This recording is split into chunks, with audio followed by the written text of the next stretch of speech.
Okay, they're in here, right? Society and as humanity, we believe that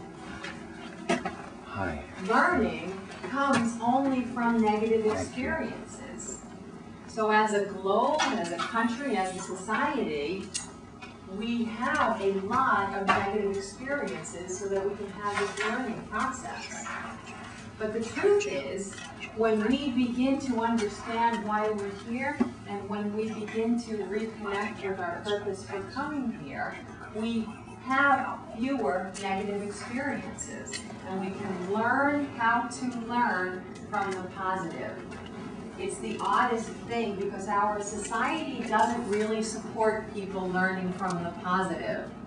All you need to do really is just pick up a newspaper and read through a few pages, and you're not going to see a lot of happy stories in there. They're not embracing and encouraging those who are learning through positive experiences. Our world simply doesn't do that. So it's up to ourselves as individuals to begin to want to allow wonderful and happy and optimistic experiences be the source of our learning. When we're in the energy realm, that's exactly what we do. Our learning comes from positive because, like I said, we don't have access to those negative emotions. So we're used to it. We know how to learn from the positive. We know how to stay awake. We know how to be conscious when something good is happening.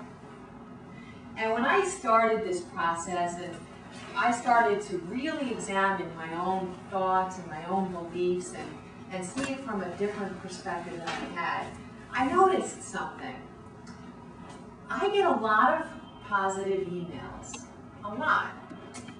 Beautiful emails, heaven-sent emails.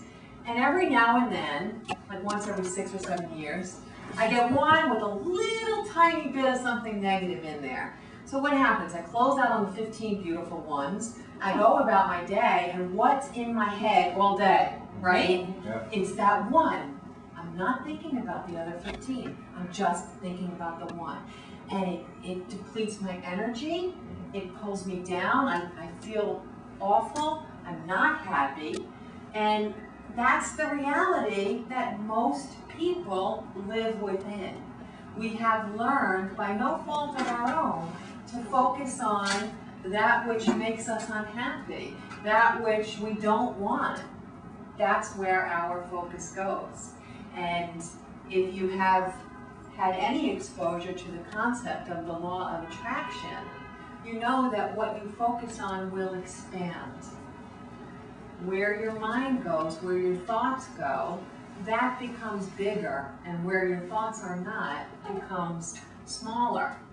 So I practiced. The most amazing thing about this whole journey is that nothing comes automatically. You know, a lot of people think that maybe I'm blessed because I have an effortless life. It's because I've practiced. I've practiced being happy.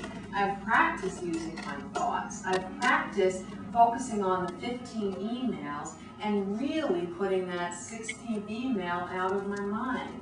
Maybe I'll address it quickly, I hit that send button, and I let it go. And I really let it go. You know, it's not easy, but it does take a lot of practice. But you've also found ways to take those negative emails and turn them into tremendous positives. Well, he would know that. Yes, I have. But no, I have. What I generally do is I find where the person's thinking may be able to be expanded into an improved way of thinking. I do address it in a way that can help to expand their awareness. Yes, I do. I do. But it does take practice. If anyone's ever had a broken bone and been in a cast for a while, or know someone that has been, when you get that cast off, the muscles have completely atrophied, and you have to, well, these days you have to go get physical therapy, but in the old days, you just had to start using it again and picking things up and working at the muscle again. Our ability to organize our thoughts and our ability to project our focus on something that we want to focus on is exactly the same as exercising any other muscle that's within our physical body. It's a muscle that we don't use because we don't realize it's a muscle that can be developed and exercised and loved and appreciated and valued. It's, you know, if you don't pay attention to it, it will atrophy and it'll go its course in the wind and fly wherever you allow it to go. So your ability to create your reality as you want it does lie within your own hands.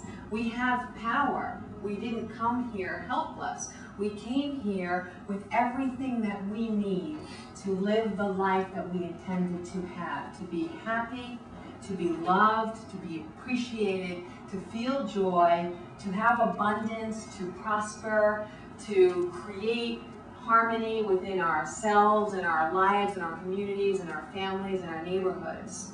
We, each one of us, have the ability to do that.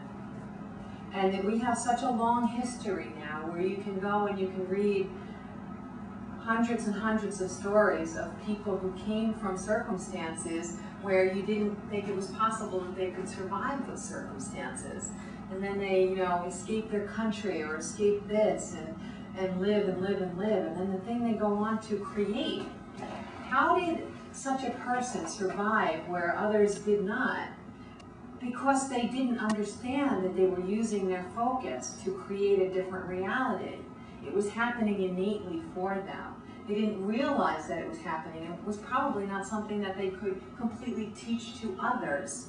But their mind and what they were looking at and what they were focusing on was different than what other people were focusing on. And that's what gave them the fuel to redirect their circumstances.